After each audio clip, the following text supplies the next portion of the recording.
What's up, guys? Welcome back to Whiskey Moments Podcast. I'm your host, Pay McCormick. With me today, joining me, Zac Hart.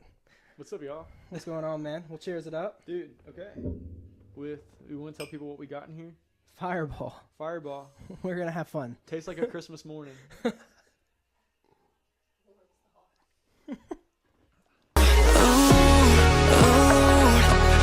you have to tell me you're old? I probably shouldn't even check my phone. Now I won't be sleeping on my own. Let's jump in, I guess. Take me back to, like, high school for you. High school. Man, it feels like forever ago. When was high school for you? I graduated 2016. Okay, I graduated in 17. Okay, so about the same time. So did you play sports? So I did everything in high school. I did track, I did cross country. Those are the only two sports I did. And then I was in like a bunch of other clubs and extracurricular stuff in high school. But Did you sing in high school? Like, yeah, so I did. Now listen, let me preface this with a lot of people are like, "Oh, you're one of those kids." So I did do theater and choir in high school. I think it was called chamber choir or concert. No, yeah, chamber choir. It was the like audition choir. There's like 12 of us in it. But yeah, so I did do a little singing in high school. okay. Yeah. So when did you, like, discover that you could sing? Dude, I've always known that I could, like, I love to sing, and I always knew that this is something that I wanted to do from a super early age. Neither of my parents are musical people at all, and I grew up just, like, absolutely loving music from the very first moment that I was conscious. I loved music in, like, movies and TV shows, and obviously, like, what was coming out of the radio, and then some of my earliest experiences of seeing live music came from bluegrass music. I think those early experiences were the first times I realized that this is something that you can do, because we would just watch, I'm from Southeast Kentucky, so we would watch bands all the time play. They were either like, these acoustic, bluegrass, gospel style groups, and, they'd be playing shows, and then they'd be, selling their CDs, and they'd be traveling around and doing the same thing in other places. And I think that was the first time that was like 4 or 5, and I was like, this is something that people can do. And I think the thought never left my mind. Okay. Since then. Yeah. So did you go to college?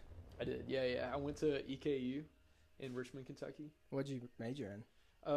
I majored in, I have a BBA in marketing with a concentration in the music industry.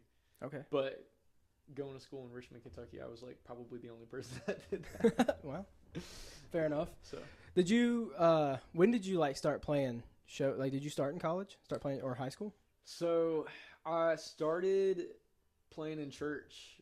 Like, that was my first time singing in front of people when I was like 8 years old. And then I guess my first gig would be when I was about 10 years old. I started playing with a live band in the weekends out in Harrogate, Tennessee. Wow. So did that most weekends from like age 10 to like 13, 14 years old. And then started taking trips down to Nashville when I was 11, just to kind of write and play with whoever would have me. At 11. At whoever 11. wanted to. Yeah. So there were opportunities too, because I think my very first time that I ever came to Nashville was when I was 11, and it was exactly 2 weeks after the floods here in town in May of 2010. And they wanted to do this benefit concert for kids to kind of benefit kids who were affected by the flood. So there were a lot of, young people who they got to do this benefit concert, and I was one of the people, and that was my first time coming to Nashville. And it was a tough place to be in for Nashville, but that was my first time coming to Nashville, and I was super drawn to the city, even in the state that it was in back then. Right. And I knew that this is where I wanted to be, and just kind of made friends with some of the people in town. My dad made friends with some of the people in town, and they'd be like, "Oh, I'm playing at Tootsie's or Nashville Palace tonight. Bring them by. We'll get them up and let them play 2 or 3 songs." So that's cool. Yeah. It was a cool time. So were you that young when you, like, started writing your first few songs? So I think I started writing songs just like for fun, just because you're like, oh, you're supposed to write songs. When I Right. knew that this is what I wanted to do. But it wasn't until my first trip to Nashville at 11 that people were like, oh, if this is what you really want to do, like the thing you got to do is you got to write your own songs. Right. So I think coming back from that first trip was when I was like, oh yeah, I want to start writing my own songs and actually figure out like how to get good at it. So Right. So you think you got it down pat now? you know, I like to think that I got some good songs under me and I love writing songs, but I think it's one of those things that you're constantly growing. I think Right. 17-year-old me would probably think that the songs I write now are just the best songs in the entire world, but I like to think that, 5 years from now, I'll be in the same place where I'm like, oh, Right. like those songs are going to be the best songs in the entire world. And Right. I'm going to look back at the songs I'm writing now and be like, oh yeah, they're all right. But, I feel pretty good about the songs I'm putting out right now. So far, what's been your favorite one that you've written? I don't know. I don't really know. It's kind of weird because I have one song that was the very first song I ever put out, and even now, I wouldn't say it's my favorite, and I wouldn't say it's my best, but even now that song like still surprises me. It's a song called "Fix a Broken Heart." Very first song I ever put out. Wrote it with my friend Leah Berkey. And I listen back to that song like every once in a while. And I still do it in my show. Whenever me and my band, we do our full show, which will either be, 45 minutes to an hour. A lot of times in the hour set, we'll still do Fix a Broken Heart. And I love that song. I love going back to that song because that song surprises me to this day. I wrote it when I think I was 19 when I wrote the song. But I think it's just a really cool song, really cool story. And I think the structure of the song and the way that we wrote it, it's just, me and Leah talk about it all the time, how it's kind of surprising to us both that we wrote that song when we did. And that Right. song is still kind of the one that we really love in that way. Yeah. Yeah. How is it putting out? I mean, were you nervous the first time putting out that song? I had a couple of, little dealios happen in town before I put out that song. I had my first little dealio. That's why I call it. I was gonna say, what's a dealio? It's like a deal.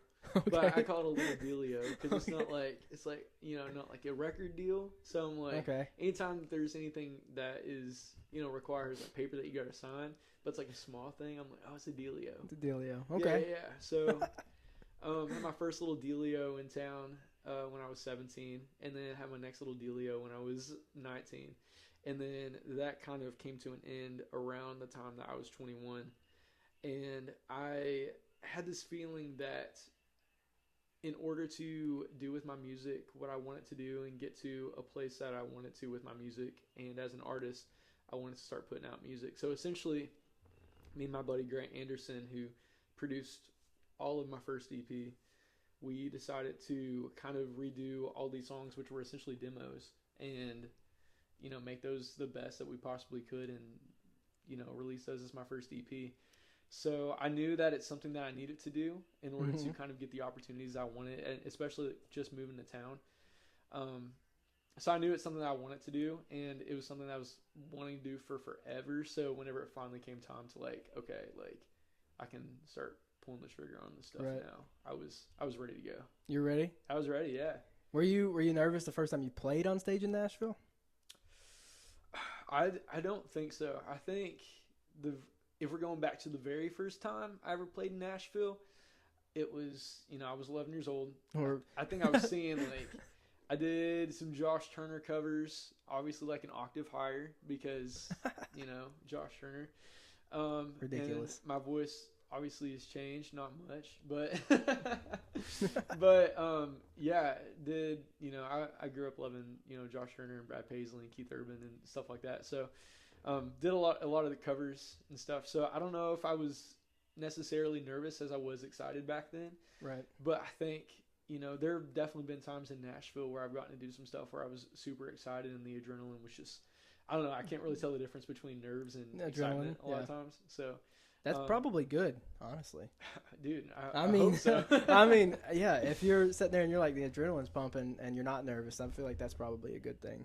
Yeah. And it's helped for sure. Yeah, I bet that whole that whole process, your whole story from 11 to now is crazy. Yeah. So you moved here after you got out of college then? Yeah. So I moved here in 2020. Best time to move to Nashville. COVID. Best time to move anywhere, really. And That's what we did. no, for real, dude. Apartment complexes were like 14-month lease, 3 months free. Uh-huh. Here you go. Yeah, they were. Bet, let's go. They man. were. Absolutely. Yeah, we moved to Tennessee in February of 2020. Yeah. So it was. That is tough. It took me a second to be like, wait, dude, February 2020. So right before right before COVID. Was there a little bit of panic once everything kind of started to? Yeah. Well, we moved. You know where Cookville's at? Yeah. So we moved to Cookville for 6 months. That's where we moved in February of 2020. So we were there 6 months, and then we moved here to this apartment complex. We've been here the last 5 years. Okay. But yeah, it was insane. I mean, the first job I got when we're here, they were like, we've been trying to hire for 6 months. Like, if you'll just show up, we'll teach you everything you need to know. Yeah. I was like, fair enough. And been at the same place for 5 years because of it. So yeah, it was crazy. And I work here at the apartments. Dude, that's awesome. So I got COVID like 4 times because you're going in. I mean, you got 444 apartments here. You're going Did in. You ever people. lose like a sense? Did you ever lose your? I lost my taste for like 2 days, but it came right back. I lost my smell for like a year. Yeah, that's terrible. Insane. Terrible. Dude, that's crazy. Well, I moved at the end of 2020, like September 2020. Yeah. So at least it had already kind of it wasn't like this big old like rug pull right that you guys probably felt whenever you moved. Because I knew that I was coming here for music, right, and I knew kind of what I was getting into whenever I came. So yeah, I feel like that could still be weird though, because you moved here for music and then like everything's closed. Yeah. Right. I think things were operating at like 1/3 capacity or something like that at the time. So I was still able to go some places. You had to wear your mask everywhere you went. But like it wasn't like everything was completely shut down whenever I came here. So. Yeah, that makes sense. Yeah. It wasn't quite that way from when we moved here. It wasn't too bad. When we moved to Cookville, we had only known each other for a few months. Oh, really? And we just decided to move to Tennessee. Like, none of our family's here. Like, we don't know anybody here. So what was that? Walk me through what the process of that was like. That was all her. She wanted to live in Nashville. So then, I had never been to Nashville at all. So I just went on Google Maps and, like, zoomed in. Okay. And I saw Cookville off in the corner. So I was like, let's go there. It's close enough. Okay. 35 minutes, 40 minutes. So what wanted to bring her to Nashville? Art. She graduated with an art degree. Okay. So she is from Arkansas. Okay. And she feels that like her art degree would be better used like in Nashville, not in a small town in Arkansas or Missouri. Yeah. So Nashville was just like the opportunistic place to be. Yeah. And when I got here, this is like shell shock for me because my hometown is 600 people. Okay. Small. Like my graduating class was like 28. So this was weird for me. Dude, yeah. Moving here was wild. Like we have a gas station in my hometown. That's it. So, dude, we have like a restaurant now and Dollar General, but is it a Mexican restaurant? No, dude, barbecue. You don't have one of those? No, we don't. Dude, that's crazy. I feel like everybody comes from a small town and they're like, "Oh yeah, we got like one restaurant. It's a Mexican restaurant. We got one Mexican restaurant, but it's really good. That's where everybody goes." I wish we had a Mexican restaurant. That'd be awesome. Dude, yeah. My town is small, but not that small. Yeah. Like we probably got like 5 or 6 really good Mexican restaurants, but we also got like $5 Dollar Generals. Right. Okay. So you guys have a decently sized town then. Yeah. If you have 5 Mexican restaurants, you got to. It's like right there off of I-75, so I feel like you gotta have some stuff. You have to. You know. That makes sense. Yeah. So that's wild. Is the how many Mexican restaurants and Dollar Generals do you have? Yeah. You have a movie theater? Movie theater, yeah. Ah. There's a movie theater, and it just got like a whole like rebrand too. It's got some bowling alleys in there. It's got an arcade. That's awesome, dude. It's everything. It's the spot. Well, we had a bowling alley, but it got shut down and bought out by some doctors' offices. That's another big like small town thing. I feel like maybe doctors' offices. It's just like every abandoned strip mall becomes a doctor's office.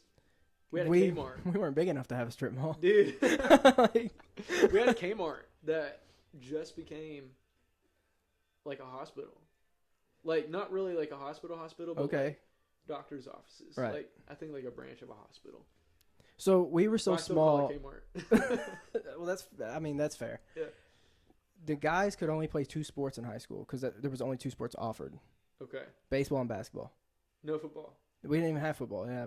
Okay. No field, nothing. Okay. There was no track, no cross country. If you wanted to play those sports, you had to go to the next town over. And even though you went to our school, you got like almost like a permission slip to play sports for another school. Dude. That they had. Nobody did it, but because we didn't like that school. Really? Yeah, we were like rivals. I was like, I don't want to go play for them. But Dude, yeah, that's awesome. it's crazy. And like for girls, it was volleyball, softball, or cheer. And What would they cheer for? the basketball team, the basketball team. That's it. And then they just got girls basketball. Like right after I graduated, Okay. they had gotten girls basketball. But yeah, that's super small town. I didn't Dude. play baseball, so I played basketball. Do you like that you grew up that way? Yeah. Okay. Well, as I was telling her, I was like, one day when we have kids, if for some reason they can't play sports here, we'll just move back home because I know they'll either play basketball or baseball. I think this is a small town thing because I love the way that I grew up. Yeah. I think the way that I grew up was the way that a kid should grow up. Right. And I had like it's one of those things like when we're from a small town and you kind of are raised not only by your parents but also by like a community, and you can kind of trust the community to raise your kids too. Right. It is one of those things, and that's why I love small towns so much, and that's why I love where I came from so much. Yeah, so it's a cool thing. That is a cool thing. Small towns are cool. They have advantages. Yeah. There's a lot of 1000%. disadvantages. Like, you break up with someone, everybody finds out, And you also see them. and like, you see them everywhere, Yeah. or they like end up with your best friend or something. That didn't happen to me, but Dude, like some that's crazy stuff like That's that. tough. It's Yeah. tough. Speaking of, I feel like a lot of your music is like somewhat. I call it sad boy music, yeah. and that because I like sad boy music. Yeah. Dude. But I feel like that's a lot of the songs I listen to that are yours are that way. Yeah. Do you feel like that? Yeah, 1000%. You write sad boy music? Yeah, dude. I think I say all the time that I'm the most entertained by heartbreak. Like, for me, I feel like no matter how good you think life is going or how happy or how good of a spot you're in life, I feel like you can always, not always kind of take yourself back to a place where you've been heartbroken, or you feel like you've been at your rock bottom, or you feel like things just like haven't been going your way, but you never forget how it feels. Right. And for me, that's my favorite thing to write about, and I love it too. And I think, I try to write some happy stuff too, and write about love, write about growing up in a small town, talking about life. But for me, I think that those songs about heartbreak, it's real life. Right. And it's the thing that makes me love the fact that I am able to be able to write songs, because it's one of my favorite like emotions to kind of just like tap into, and like I think people revisit how relate to feels. it as well, like a lot. People relate to that kind of stuff. Yeah. Nobody, like I said, nobody forgets how they feel in Right. those moments where things are just like crashing down in front of them. So it's cool to have music, Right. to, Yeah. either make you feel like somebody out there feels the exact same way that you do, or, if you're like me, a lot of times, you kind of want to, whenever it's not just sad music, you kind of want to like either feel like somebody feels the exact same way that you do, or you want to escape. But there's music for both things. So Right. Yeah. it's cool. Absolutely. So your new song. Well, you have a couple new unreleased. I got a lot. You have a lot. You I got a lot. dude. Yeah. So, obviously, probably the first one that's gonna be released, Alone. Yeah. Is that gonna be the first one that's gonna be released of the unreleased ones? Yeah, dude. So I have a new song coming out called Alone that comes out on May 2nd. And Release date. yeah, release date. Yeah, you can pre-save it right now. Link in bio. We'll put it. Yeah, we'll tag it somewhere. You know where the link's at. Yeah, you know where we put the links for these things. But yeah, that one comes out May 2nd. I'm super excited to finally get that one out. Yeah, me too. I've been teasing it for a little bit. You've been teasing it for a while. Yeah. And then I just saw another one teased. I think it was on TikTok. You might have put it on Instagram, but there was no name for this one, so I don't know what it. I don't even Was know. it This Is Nothing? The one I don't know. The one that I've teased. It's probably This Is Nothing. Probably. Yeah. So This Is Nothing. I think that's going to be the one that I probably release that one. Probably. I don't want to talk about it yet, but I'll probably release that Fair one enough. not soon after. Okay. Alone. Super excited for that one too. But yeah, we've been working really hard on a new project. I put out a new EP back in October called These Days, and I was super stoked about that project and kind of lived with those songs for the past year while we were recording the project. And we were kind of doing a record and release strategy with that one, and this time I kind of wanted to take a step back and take some time to really just like look at the body of work and just be like, this is what I have. This is, you know, the story that I want to tell, because I think it's kind of hard to tell, you know, a whole story if you yourself don't have all the pieces yet. Right. So for me, I wanted to take a little time, take a step back, get in the studio and just like work really hard on those first 6 songs, and then work really hard on writing the new ones. So yeah, we got the first 6 songs from a new project. I don't know what order they get released in, but I'm super excited about That's awesome. those songs. And I'm super proud of my last EP these days, but it's super cool to kind of feel like everything that you're doing now is kind of a step up from that. Right. And it's just one of the joys of, again, being a songwriter and then like kind of feeling yourself, you know. Right. Growing. So is it more fun to release, I guess, EPs over like just singles? You know, I think both of them have their own little advantages. Mm-hmm. Like, I love being able to put out an EP and be like, this is the whole thing. Right. But the cool thing about singles now is you kind of get a moment to give each song. Its own little time. Yeah. So every song gets its own little time. Yeah. You can, you know, send those songs to the DSPs individually. So like Spotify and stuff like that. You know, right. You can send an individual song, but you can't send every single song from a whole project. So I do like singles for that reason. And I do like kind of taking time with each song to give everybody a chance to be like, hey, like, look at the song, digest it, let me know what you think, and then, like, move on to the next thing. But no, I've always been an albums person too. Like, as a listener, I love albums and I love, you know, projects.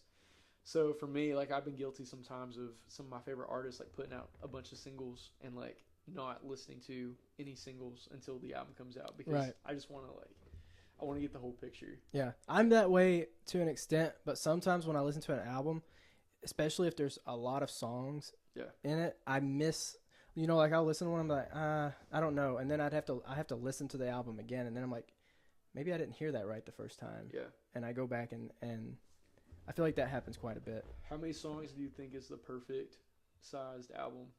12 to 15. Hey, let's go. Okay. 12 to 15 is to me. I think like people doing like 30. Morgan Wallen. Way too much.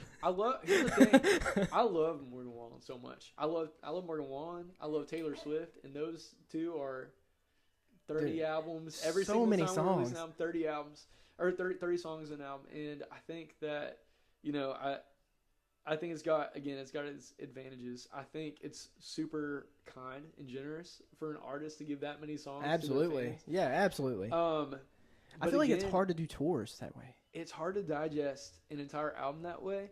But again, like, you're taking, because I grew up with like 12 to 15 song albums that I kind of lived with for like, that defined like a 2-year period of my time.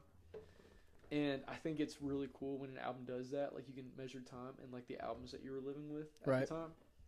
And I think it's really cool that with the 30 song albums is like, you don't listen to the album on first listen and you know exactly what the album is, you know exactly what it's about, you know exactly how everything makes you feel, and you know, you don't really have memories to these things yet. Right. So I think it's cool that a 30 song album you can kind of live with for a long period of time and like be able to still like discover things. Yeah. But a good example, do you like Sabrina Carpenter? Dude, listen, let me tell you, that was one of my favorite albums this past year. I think it was like, what was it, 12 songs? 13 songs? 12 or 13 songs. She probably doesn't know. I think it was 12 songs. But that was like the shortest album that's come out like in a long time that I've gotten into like that. And I was like, man, this is great. Like you just like want to replay it over and over. Right. So, you know, I can't really complain about anything. You know, do Right. 30-song albums. It's great. It's crazy, though, because when you think about I saw Morgan Wallen was on Theo Vaughn's podcast not too long ago. Also, shout out to the TV. You hear this song? Let me listen. Dude, this is my song. It's your song. I was like, is this a worship song? Those pictures from the other night definitely looked like a worship set. No, for real. I was just It was the hand that you had out. That was like, that's it. It did. It looked like it. I was like, what is this? Is this Phil Wickham? But when Morgan Wallen was talking about, like, when you put out an album that has 30-something songs on it, he's like, it's hard to pick which ones you want to play each night. He's like, because people want to hear the old, like, the good ones that he had, that he put out a long time ago. And he's like, then trying to figure out how to put in the new ones. Yeah. It's tough because he's like, I don't want to play for 4 hours. Yeah. Or sing for 4 hours. He's like, that's a lot. Yeah. And again, like, I think it's cool because you can discover so many different, like, if you love an album, like, sometimes, like, right away you're going to know it on first listen that you love an album. But it's so cool whenever you have an album like that does have so many songs that you can just, like, keep discovering, like, new corners of it as time goes on. And that's where I think 30-song albums are cool. Yeah. But I do think it's also cool when people just give a third of that. So whatever people want to do. Yeah, I'm going to put that in. And we're back. And all right. I feel like I jumped all over my notes. I haven't even looked at them. But we covered a lot of it. Dude, we've just been in good conversation. Should we do it like a checkpoint? Checkpoint. Cheers? Checkpoint cheers? Checkpoint cheers. There we go. Side note. Do you dance or perform, or like what do you do on stage? So I am the kind of person I love, like, let me go a little bit back in time here real quick. This is where we started, just like what's going on in Zach's head. So I learned to play the guitar at like 11, 12, 13 years old over that course of time because my dad was like, you need to be able to like play guitar for yourself at your shows. Because I think I was either playing, you know, full band stuff and just doing covers, or I was singing with like karaoke tracks. Right. Yeah. So that was the reason why I learned to play guitar. But now, like, you know, for me, guitar is, I can play a couple other things too. But being able to play an instrument for me is really about helping you be able to write songs. But for me on stage, if it's not like a stripped down like acoustic moment, like I could really not care less if I had a guitar in my hands. Like I love being able to kind of put the guitar down and kind of move all over the place. I'm a very like when I talk, like I'm a handsy person. Probably not like right now because I'm just like so chill right now. We're sitting. Yeah, chilling. But I love kind of being able to like hold the mic and be able to kind of travel, move around the stage, move around a little bit. Do you have like a go-to move that you do on stage? You know, I have like a go-to, like a little punch or, you know. No, I probably, I don't know. I'm sure I've got some mannerisms that I can watch videos back and be like, oh yeah, I do that a lot. I do that a lot. Okay, fair enough. Like I'm sure I got some like, I do this a lot too. Like I don't know. There's like a lot of like hand stuff. A lot of hand stuff. Okay, fair enough. Yeah, you know. So, if you could go on tour with anyone, who would it be? Who would you want it to be? Right now at this moment in time? Yes. Russell Dickerson. We just saw him. Really? When he was here at Pinnacle. Dude, he's so great. He is a performer. Dude, he's so great. He is crazy. Me and my band one night we kind of just like sat and just like watched through like TikTok videos of clips of his performances from a show. And he's so great, dude. I've loved his music since Yours came out. I think that was when I first found out who he was in high school. And yeah, I've been a huge fan of his stuff ever since. And I feel like a lot more people right now are getting on board with him. I know. I thought prior to this this tour that he's on, like he was not even a a well known. Like in my mind, he's huge. In Nashville, he's huge. But I feel like for the majority of like country music fans, like they knew his music because he's got like I might say this wrong. He's got a bunch of #1 hits though at radio. Right. Like the only one I knew growing up, when I say growing up, was like Blue Tacoma. Yeah. That's like the only one. Dude, that whole album, so great. See, I haven't even listened to it. I know Blue so Tacoma. Great. That's it. MGNO. The Billions, dude, Every Little Thing, that whole album, so great. And I think now a lot of like the casual country music fans, like the casual country music listeners, are starting to kind of put a name to the music, Right. or a face to the music with Russell Dickerson. I've always loved his stuff, and everybody's always loved his music too. Right.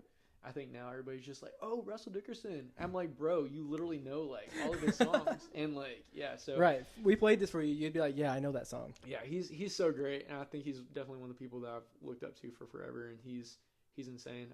I also love. I think it'd be cool to, this is just like, putting this out here, be able to be on tour with some people like Kane Brown or like Kelsey Ballerini or Thomas Rhett, because those are people that I love, right? Too, and I feel like my stuff would kind of be, cool opener spot. Yeah, cool opener spot. Yeah, absolutely. Yeah, that's cool. Obviously, everybody loves Morgan Wallen. I feel like that's like final boss. Yeah, opener artist. Yeah, yeah, it could definitely. You know what's crazy? I saw Luke Combs open for Brantley Gilbert. You saw Luke Combs open for Brantley Gilbert Like that is 6 years crazy. ago. Yeah, the only song he had out was Hurricane. Dude, paid $50 for a ticket. How did everybody act in the crowd? Everybody were went, they all kind of like they all went nuts for vibing? Brantley Gilbert, but like for Hurricane, they were good. Yeah. So But- Hurricane was kind of like coming up at the time. Yeah, it was like the best song that he had. Like, that was probably his closer, right? yeah, it was. It was the last song, but I was like, awesome. it's crazy to think that I've seen him as an opener Yeah. for Brantley Gilbert. Like, Dude, it's just Luke crazy. Combs, man, he's insane. He's an inspiring thing about Luke Combs. We just did this tour this past year with Nashville Hits the Roof. Tin Roof has this concert series where they'll kind of send a rising country artist on a tour of all the Tin Roofs. So it was a cool thing to kind of That's cool. get on board with and get asked to do. So we went on a 13-date tour, I think, of cities in between Detroit and Fort Lauderdale. I think it was like the farthest south that we went. Right. But dude, we got to experience so many cool firsts on that tour. We got to, have, a dad bring his daughter because she listened to our music, like sneak her in one night. That's pretty cool. Because I think she was underage.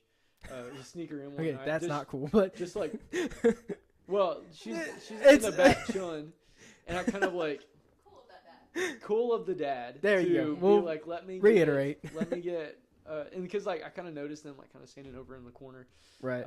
throughout the night, and then they came up to say hi to us after we finished. So, cool thing to get to experience, stuff like that. And then we had like a group of girls from like Canada come That's wild. to watch us whenever they saw that we were going to be in Detroit.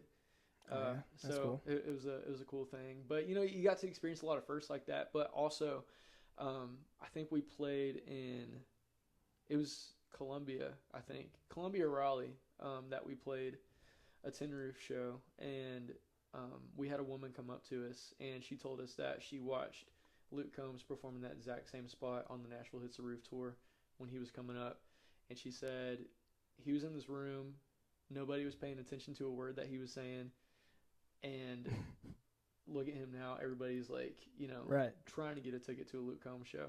And she's like, so just like, remember that you're on the right track and you're doing the right thing, and you've got, some new fans today. And I think that was a cool thing to hear. So that's why I love Nashville Hits the Roof, and I think it's becoming a rite of passage for new artists, and it's a cool thing that, Nashville Hits the Roof does something like that for new artists to get the chance to kind of get some touring experience under your belt. So, but yeah, no, it's a really special thing, and it's a cool thing whenever you think about, an up-and-coming artist looking at somebody like Luke Combs, who's kind of like the pinnacle of what a lot of artists want to be right now. Yeah. And then kind of like hearing like, what it was like for them like coming up. And this is also like, they're in town for years before they even get to the point of, playing these shows, and people aren't listening to them.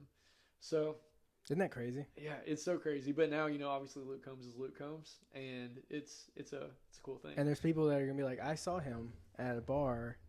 Isn't the Tin Roof thing is a bar? Yeah, all these are bars. All of Like them are someone's Tin gonna Roofs, say yeah. they saw him at a bar somewhere, and it was someone that probably didn't even watch Yeah. or pay attention. That's No, crazy. seriously, dude. It happens. That's I hear so crazy. many people have regrets about somebody that they watched in a bar, and then Or like an opening act that they missed. and that they like didn't want to watch, or they like didn't Mhm. really care for, and then like a year or two later becoming like a huge fan of that artist and being like, oh man, I wish I paid more attention to them whenever. Right. That happened to us at a concert. It happened to me. Who did we go see? Sam Hunt. Okay. And Lily Rose opened. Okay. And I was like, I don't know who this is. Like I told her, I was like, I'm okay if we missed the open. Like I don't know who it is. And now are you ride or die for Lily Rose? I'm not ride or die, but like I did like some of her music. Like I ended up downloading some of her music. Just from listening. Like I'd never heard a song from her before until that night. And then I was like, hey, this one's kind of good. I'm like Shazamming it in the crowd trying to get it on my phone. Right, dude. Yeah, and you can't expect everybody to, whenever you're playing in a room full of people who don't know who you are, right, to be like, oh yeah, like let me pay attention to this guy. So, doing the Nashville Hits the Roof show, you're playing your full show, 90 minutes, and it's you kind of spend the first like 10 to 15 minutes of the show trying to. I always make the joke you're trying to convince the room that you're like worth paying attention to, right. And so whenever it happens, it's really cool and it's special. But so on those tours, are you playing originals and mostly originals. Covers? Yeah. Okay, mostly originals. Mostly originals, and then we'll do some covers. That What's the craziest reaction you've gotten from it? Like, what crowd did you play that like sung your music back for the first time? What was that like, dude? And what song was it? So I get a lot of people singing along to, and we kind of like warm them up to it too. But it's a song I have called "No One," and it's the first song I've ever had hit 1 million streams. Wow. So I think even now, like it's still like the acoustic version that I just put out is still kind of doing its thing. It's like one of my like most streamed to songs right now. Really? Yeah, but like we'll kind of get to that moment in our set. And we'll kind of teach people like the post-chorus part, which is like the, all right, everybody, we're going to like sing this song together. And I'm going to teach you guys this like really simple part. And we're going to sing it together. And it's like the, it's not like you, it's no one, no. Like that part, like in the post-chorus. So we kind of do that part a couple times. And everybody's kind of like singing along to it. But usually, that's kind of the extent of that, but there have been some times where I've like looked into the crowd and like there's like people like singing the actual like words to the song, right? And it's happened with a couple other songs, but I noticed it specifically with No One. I think that probably being like one of my most streamed songs has something to do with it, but it's still like a really cool thing. Yeah. In my mind, it immediately was Carolina. Really? I feel like that. Yeah, I feel like that song is so catchy, dude. Thank you. So I appreciate that. Yeah, that. We usually do that when that's like our second song in our set. Really? Because we're kind of sweat it out. We're trying to get them warmed up, So right, that makes sense. I'm spending that first little bit of the set kind of making sure that they're getting into it. So yeah, that's cool that you think that Carolina is. Yeah, that's song. Exactly. That's exactly what I thought. I think that was the first song I downloaded of yours was Carolina. Okay, cool. Thank you, dude. Yeah, I appreciate it. The first song I heard from you was the teaser for Alone. Really? That was the first thing. It was the first thing I heard. I was like, huh. Dude, I feel like we've been talking for so long. Yeah, I know. That was Alone for so long. That's what it is. That's the first thing I heard. That was the teaser for Alone was the first thing I heard, and then I was like, all right, now I gotta figure out other music. Yeah. And so yeah, then Carolina came in. Then I found your EP. Dude. So I got These Days. I appreciate that. Yeah. Thank you, dude. It's fun. Good stuff. Good stuff. So, let's see. Let's get to the fun questions. Fun questions. Okay. Oh, wait, no. Oh, I got another question. Just because I see a lot of artists do this, and it doesn't confuse me. I know why you do it. I just wonder if it's weird to do it. Okay. When artists, are playing their songs, and you're in, like, your car, and you're not singing, but your song's playing, but it looks like you're singing. Do you know what I'm saying? Okay, hang on. Like you're like mouthing the words? I'm mouthing the words to my song? Yeah. Okay. For like a TikTok? You know what I'm saying? Like you're playing... Like you're doing a lip sync thing on TikTok. Yeah. Yeah, is it weird doing that? I don't think anybody likes doing it. I don't know. I like attempted to do it in my car one time with not one of my songs, and I was like, I can't do it. Like I end up singing. Dude, it's so tough. I feel like it's really hard. Because I think artists now, you just want to push out content. I think probably whenever we go to the space in our mind that's like you need to be pushing stuff out like crazy, I feel like that's like the content that we resort to. That's what goes to. Do some lip sync in the car content. Right. Push that out really quick. And a lot of times it's really cool, but I don't know anybody who likes doing it. I wondered And I about don't know that. any artists or any like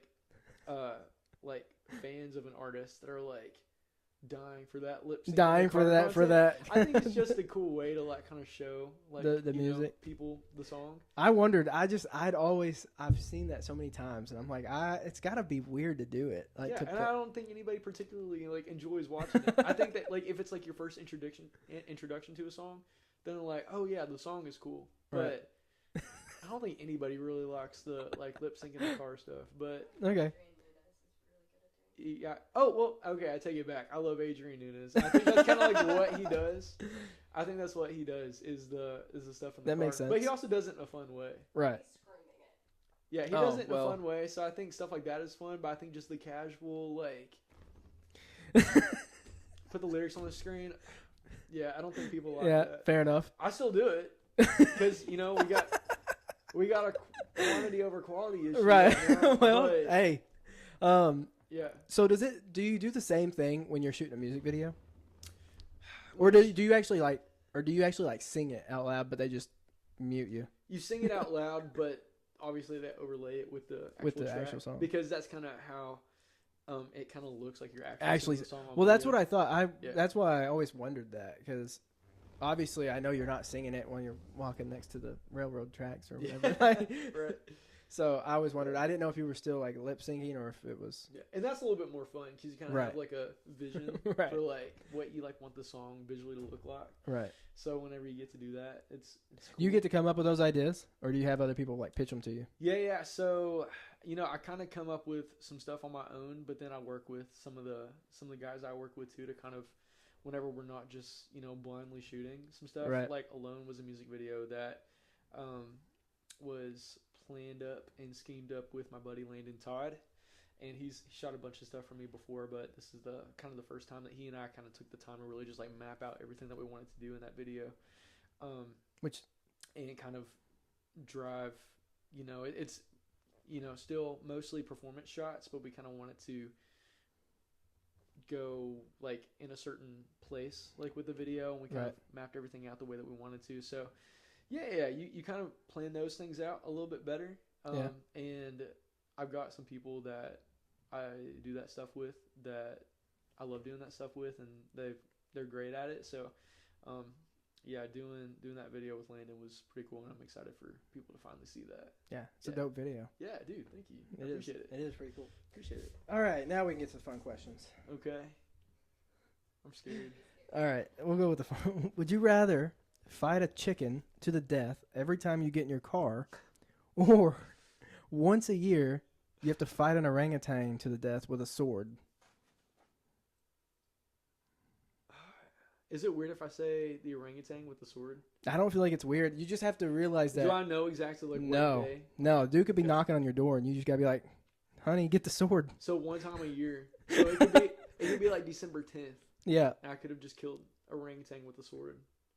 And then January 1st rolls around. It's time to already kill the orangutan and with he's a sword. right. His heir is right there at the door knocking. Yeah. I think that's better than having to fight a chicken every time I get in my car. I agree. Because that sometimes is like 3 or 4 times a day. I know when you're fighting the chicken. The only upside would be like, you're never paying for chicken again. Like So unlimited you get to chicken keep the breast. chicken. Well, yeah. Cook it. No one's coming to get it out of your car.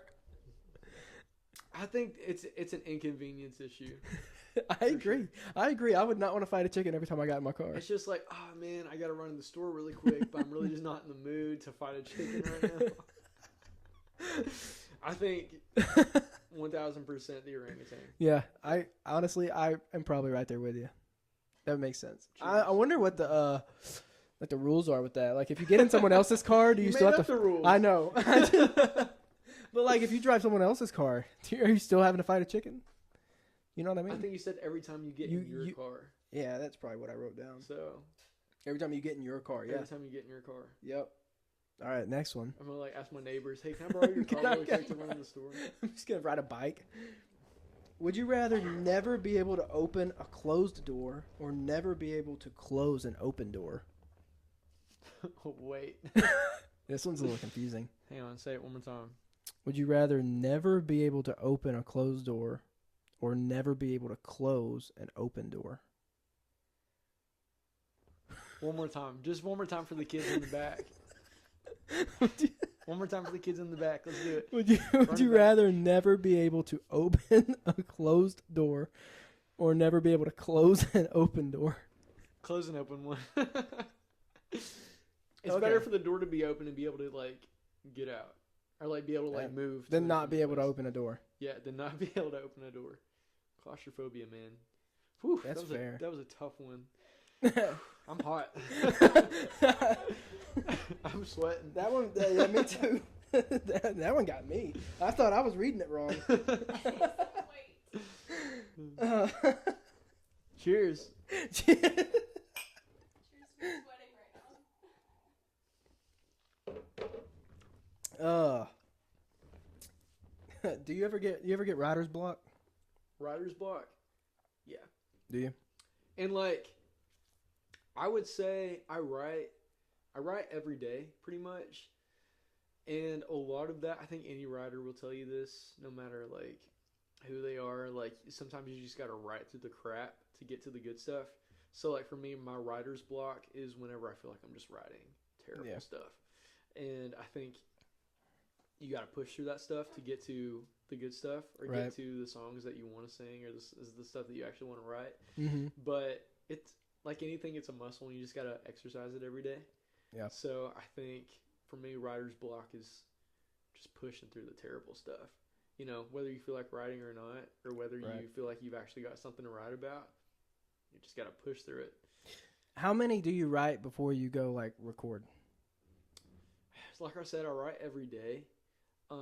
I'll usually like hang on to a song for a little while after I've got like a work tape, and then revisit it after like a day, a week, a month, like whatever amount of time, and then go back and listen to it, kind of know right off the bat like how I feel about it then, and then I'll start showing it to people and kind of getting some ideas and opinions before I kind of take it all the way to the studio. But I mean, I write every day, so there's a lot of crap, dude. There's a lot of bad stuff you just got to push through, and I think that's, you know, that's with anybody. So I think you know when you're onto something with the song, but you also have to take a little time away from it to be like, right. Yeah. I just wondered, like, is it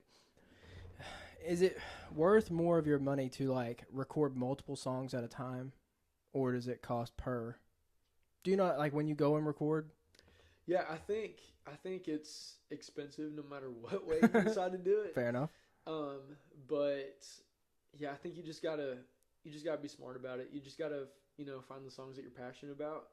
Know the difference between a good song and a great song. Know the difference between a song that you kind of like and a song that you're just like super excited and passionate about.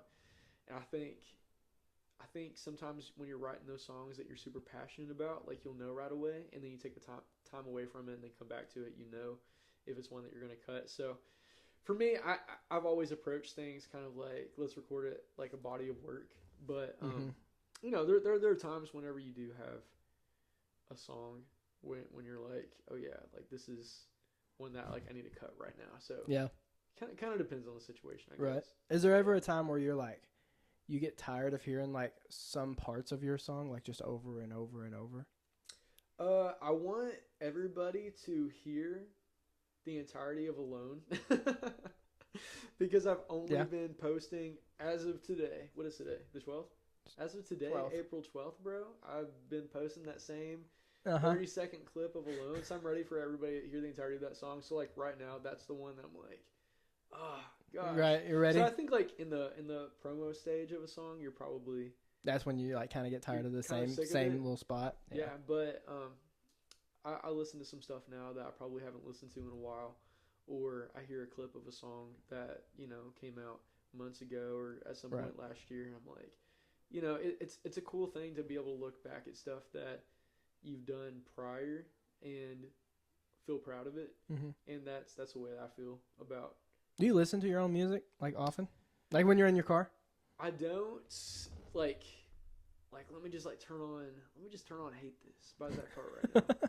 You know, Siri, play Hate This. You know, I don't do that, but there have been times over the past year where you kind of, and this is just for me too, where you kind of have to take a second when you're writing through the crap to remind yourself that you and the people around you are capable of making stuff that you love.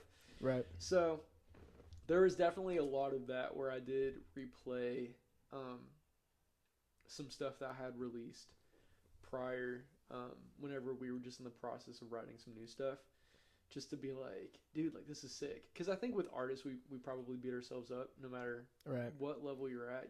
You always want to be the best version of yourself. Right. And, you know, comparison is a thief of all joy. And sometimes you hear something that somebody else is doing, even though it's completely different than you. And you're like, oh, is my stuff good enough? Am I where I'm supposed to be right now? But then you listen back to some of your stuff with a fresh ear, and you're like, no, this is what I do. This is my lane, and this is the stuff that I'm capable of. And then you're like, I love this. And so I think, you know, you have to do that sometimes. Go back down memory lane. But long answer short. Yeah, I don't typically just seek out my stuff. Okay. Unless I'm like constantly listening to like work tapes and stuff. I do that a lot. Right. But that makes sense. A lot because you're trying to figure some stuff out. So. Right. That makes sense. What about like your family or your girlfriend? Do they like listening to your music all the time? Yeah. So my girlfriend listens to my stuff a lot. She'll usually send me like a picture whenever she's listening to it. Yeah, when she's listening to it in her car. I know my mom and dad listen to it a lot. I know I got a lot of people in my family listen to it a lot, and then my friends will tell me, like I said, everybody will kind of just send pictures whenever it comes on their shuffle, and like, you know, it's a nice thing. It's something you don't take for granted either. What about like people from your high school that you were, you know, like people you don't really see anymore?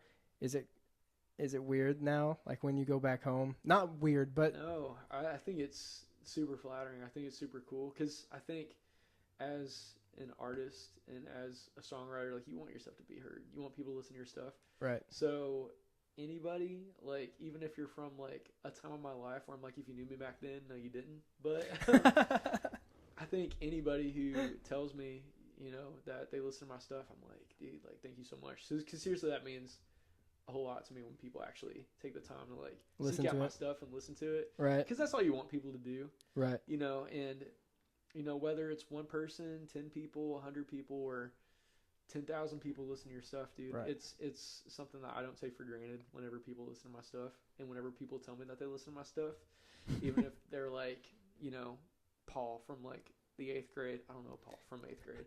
But, you know, I think it's awesome. I think it's cool. And it's what you want people to do. You want people to listen to your stuff. Right. So. And they're like, hey, I knew you in math class. And dude, yeah. 10th grade year. 1,000%. And I appreciate it so much. So when people say stuff like that to me. Yeah. Have you ever had, like, maybe not classmates, have you had, like, teachers or anything reach out? Yeah. So obviously I had some teachers in high school that I still talk to because I love some of the teachers that I had in high school. I had a journalism teacher who was like, hey, listen, you got to take me to the CMAs one day. I'm like, bro, I'm trying to take myself to the CMAs. I got to get there first. One day, I'm going to take you there. I'll take you to the CMAs. And then, you know, I had some teachers who were also like, you know, like choir directors or like theater teachers or whatever who, you know, were always super encouraging. And I just saw one of them because I was on vacation with my family. And then she was also on that same, crazy cruise. So, because my entire family works in the same like school districts pretty much. Gotcha. So, like, the same time out of every year that, like, everybody has off and, like, my sister and my cousins and everybody has off is that spring break. Right. And so she's an educator at the school district. My uncle is so everybody was off at the same time. Her coworker. So, yeah. Yeah, it's a cool thing that you have those people. And whenever they tell you that they listen to your music and that they're proud of you because a lot of the encouragement that you had growing up came from them. Right. So, yeah. It's nice. It's a cool thing. And especially, like, other teachers, too, that probably, like, didn't necessarily have in high school or wasn't, you know, like, one of their, like, you know, like... favorites. One of their favorites, you know, telling me that they, like, listen to my stuff or they've heard something on the radio in my hometown. It's cool whenever stuff like that happens. And like I said, I appreciate it. And it's... All you want is for people to hear your music. Yeah. And so when people tell you that they listen to your stuff or that they have heard your stuff, It's nice. It's It's a good feeling. Yeah, you don't take it for granted. So when you just went on vacation, Yeah. did you write while you were there too? Or did you actually like take like a full on like break? I obviously like you can't stop it because you know, I hate to be the person like, oh, when inspiration strikes, but you know, there were times where I was walking around by myself, like on a cruise or like in my room, and like had my phone up to my ear, like with the voice memos going because I needed to like get something down really quick or wrote something down in my notes. But for the most part, I did like take completely like 6 days off and just like sat by the pool, Just unwound. ate, and read. Yeah. Yeah. So Yeah, you read 2 books, didn't you? Dude, I read 2 books. Yeah. 6 days, read 2 books. Could read a little bit more. I brought a 3rd book. But I didn't get The around first to it. one was funny because you said good but creepy. I think that's what you said. Did you say creepy? What did you say? Weird but good. And then you said but but good. weird. Yeah. No, it was a book called The Teacher by Frida McFadden. It's weird. It's weird. But it's good. But it's good. Weird. And then I love Frida McFadden books. And I think the other one that I read was, what was the other one? Oh, Never Lie. Everybody was telling me about reading that book. That was a good book. Was Really it? good. Was Yeah, it? really good. Okay. I'm not a reader. Yeah. Dude, I used to be. let me tell you something. Let me tell you about Frida, dude. If you're ever looking for like a chance to just like unwind and just like, because for me, it's kind of hard to like, I think for creative people, you probably feel this sometimes. Like it's hard to just shut that part of your brain off because it always wants to be working on something. It always wants to be doing something. And It always feels like you should be. for me, the only time that I truly can like shut that off is whenever I feel like there's nothing in the world that I'm supposed to be doing right now. Like at a time like on vacation, Right. there's nothing I'm supposed to be doing right now, and you're able to kind of just like read and just get through it. Yeah. And her stuff is like super quick reads too. Like she keeps the plot going. So, dude, if you're ever looking for like some time, just like sit in the sun and just read a book, dude. Frida. Dude, let me tell you. That's awesome. Yeah. So, what are your 2025 goals? 2025 goals. Okay, so obviously to get my new project out, get this new music out, get it in some places it hasn't been before, get it to some people who haven't found my music yet. I think that's always the goal, is to have your music reach people that hasn't really reached before. Mm-hmm. So I got some personal goals with like Spotify and stuff like that. Like I think Right. it'd be really cool to like be like the cover of Fresh Finds Country on Spotify because I've never been the cover before. And that's just like one of those things I think everybody is kind of Right. like, that would be like really cool if that happened. Right. Like nothing really happens if it happens, but it's like, it's a cool little reward Right. if it happens. Yeah. And it's, again, one of those things that you don't take for granted. Yeah, hitting some other playlists maybe that I haven't hit. Definitely going on tour with somebody. We would love to be the opener for somebody. Whether it's like, you know, one-off dates for an artist that we love, or just going on a run of dates with Right. an artist that we really love. We really want to be an opener for somebody.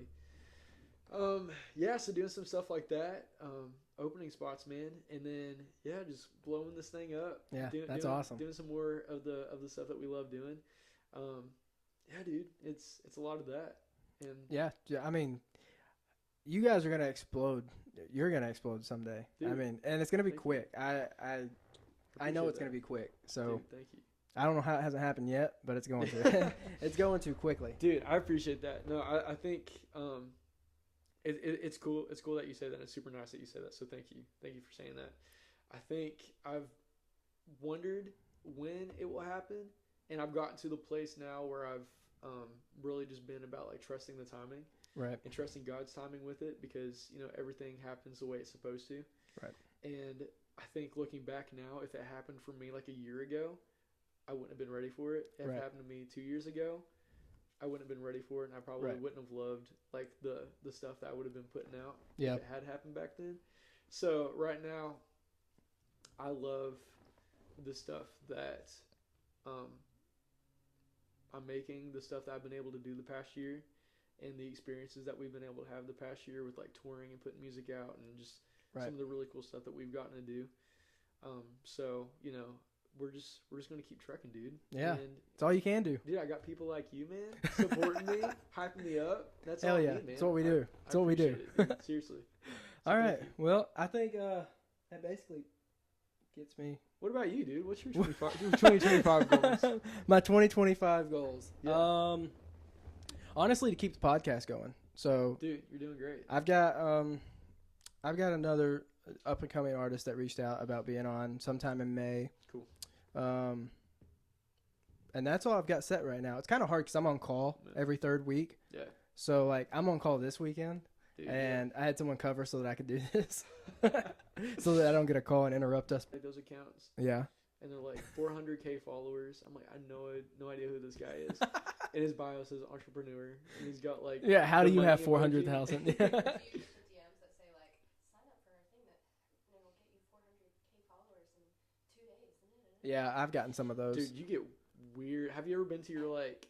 I'm sure you got it too. Like the hidden requests. The hidden request. I had one They're right before you weird. got here. I got one right before you got here. Every once in a while, I'll be like, let's go. over Let's go here." check it out. And Let's they're all, dude. It's the ghetto. It is the ghetto of the DMs, dude. It is terrible. I only had one, It is wild. luckily, in that account, and it was actually a guy from Nashville that was wanting to be on the podcast. Oh, So, in your hidden request? Yeah, How do you make it in there? I don't know. That's what kind of You must have came across sketching me sketch. out, sketching me out a little bit. So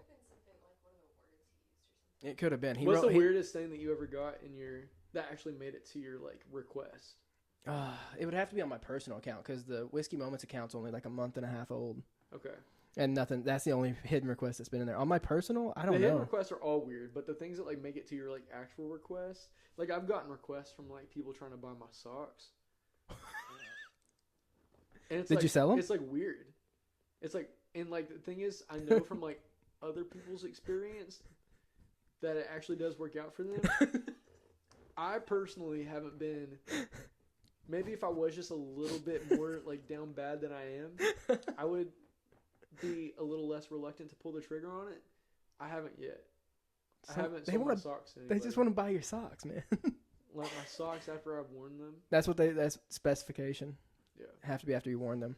I just imagine like how shameful you feel walking to the post office with like a yellow like envelope of your socks. The fact that he was about to say envelope. I was about to say Manila. That's wrong though, right? No, it's not. Oh, really? That's why I thought it was funny. Okay, great. Just man, I think how you should do it. shameful you'd feel. But then you probably look at the $150 that just hit your account. You'd be like, it's just 2 pairs. It's just a pair of socks. Yeah. now I can buy 6 pairs. I can buy some Gucci socks. You now, can buy some dude. Gucci socks with those. Man, I can buy the best socks ever, dude. That's funny. Love No, that for us. I haven't had that yet, and when I do, it's gonna be weird Dude, because I will send the stuff. podcast is on the way up. It's working there. Dude, have me back a year from now. I'm going to. We'll do another checkpoint. We'll do it. If you're on tour, this is a travel setup. I'll just bring it to you. Dude, come We'll do it on the back of the Come bus. to CMA Fest, dude. bring it to CMA Fest. Do That it. would be nuts. So, CMA Fest. I think just for this little situation, I think definitely bring you down to CMA Fest, and you got some artist friends. I'm sure everybody's got some stuff going on during that time. Yeah. Be like, hey guys, hit up the pod. CMA Hit up the special of the pod, podcast. dude. Hit up the podcast. You have those little microphones that Oh yeah, I do have the little clip-ons. Dude, perfect. I'll join you on the streets, dude. We'll do some. we'll do some. do some We'll get some interviews on would the you rather street. questions and just hit people with some crazy stuff. Dude. Yeah, dude. We'll run up to some random civilians and be like, do you know who this is? And they're like, no. And be like, well, that's embarrassing for him. Yeah. Who's somebody you're really excited to watch? And you're like, Zac Hart. And they're like, I don't know who that one is. But I'm hoping Morgan Wallen pops up somewhere. That'd be great. That's That'd be crazy. Dude, CMA Fest. Plan it. I don't even know when is CMA Fest. First week of June. I think it's June 5th. First week of June. June 5th through 8th. Our anniversary's on the 4th. Shoot, yeah, whatever the weekend, the 8th and the 9th is. Yeah. So it's the same week. Thursday, Friday, It's Saturday, the weekend Sunday. after our anniversary. Yeah. Oh, I have to explain Cheers, that. dude. Just This was Cheers. fun. Yeah, appreciate you coming on. Dude, I appreciate you having me. Cutscene. Whiskey Moments Pod, y'all. Whiskey Moments Pod. Watch. Watch!